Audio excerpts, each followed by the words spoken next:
Public goods are non-excludable, so people don't have to pay a price to consume them. An example of a public good would be national defense in the United States. It is non-excludable as certain people cannot be excluded from defense. That would be discrimination. And it is also non-rivalrous as the use of national defense doesn't reduce its availability for others. Providing public goods will simply lead to people benefiting from them without having to pay for it. After all, it is non-excludable. This is called the free rider problem. Ever take a free sample of food without buying the good itself? Similar concept but with public goods.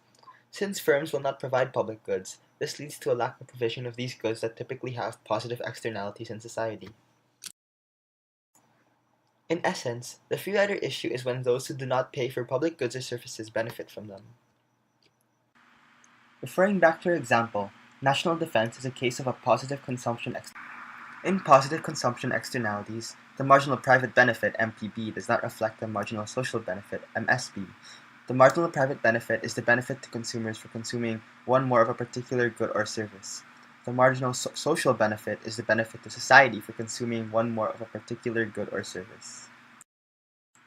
Therefore, MPB is placed below MSB as national defense creates external benefits. For example, due to the increased security, the workforce does not have to worry about their safety being compromised and therefore is likely to be more productive and produce more economic output. The vertical distance between the two curves is known as the external benefit.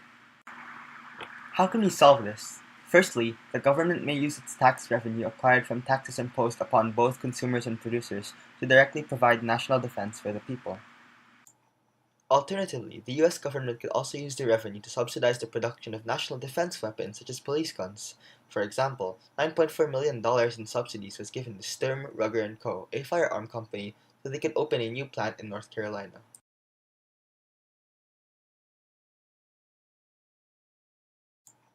Alternatively, the US government could also use the revenue to subsidize the production of national defense weapons such as police guns.